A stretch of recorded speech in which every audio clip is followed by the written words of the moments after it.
For Transit TV News, I'm Tom Davis.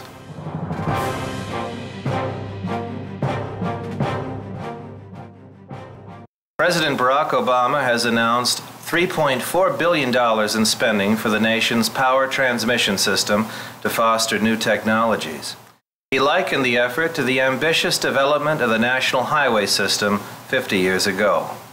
To offer one analogy, just imagine what transportation was like in this country back in the 1920s, 1930s, before the interstate highway system was built. It was a tangled maze of poorly maintained back roads that were rarely the fastest or the most efficient way to get from point A to point B. Fortunately, President Eisenhower made an investment that revolutionized the way we travel, an investment that made our lives easier and our economy grow. Now it's time to make the same kind of investment in the way our energy travels, to build a clean energy superhighway that can take the renewable power generated in places like DeSoto and deliver it directly to the American people in the most affordable and efficient way possible. Such an investment won't just create new pathways for energy. It's expected to create tens of thousands of new jobs all across America. So that's why today I'm pleased to announce that under the Recovery Act, we are making the largest ever investment in a smarter, stronger, and more secure electric grid. This investment will come in the form of 100 grants totaling $3.4 billion. Grants that will go to private companies, utilities, cities, and other partners who've applied with plans to install smart grid technologies in their area. And throughout this week, the members of my cabinet are going to be fanning across the country talking about some of the winning projects.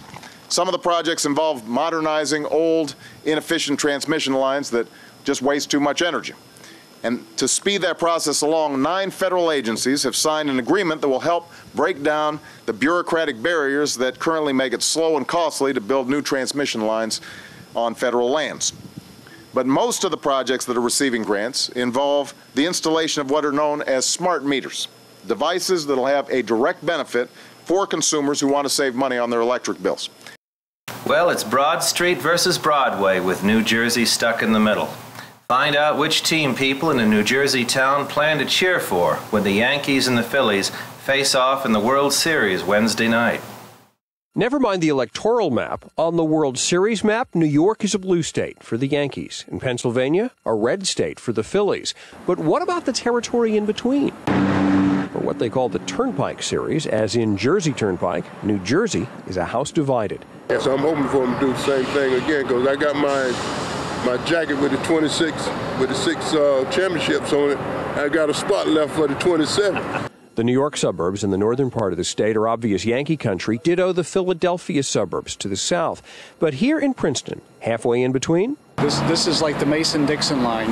If we were back in the 1860s, you'd know what it was like if you were down there. And that's about it. It cuts right through here. In the sporting goods stores along baseball's version of the Mason-Dixon line, they try to play it down the middle with Yankees and Phillies merchandise side by side. A recent study found the Yankees have more out-of-town fans than any other team in baseball. And even here, less than 50 miles from Philadelphia, the Yanks tend to be regional bullies. Yankees all the way. How come? Because Lady Liberty is more important than the Liberty Bell. For Yankee fans, the only previous Yankees-Phillies series was a 4-game sweep, a dimly remembered rose in a bouquet that includes 26 championships. But for Phillies fans, the thorn still stings. But this is the getting even for 1950, where we lost 3 games by 1 run, and now's the chance to get even.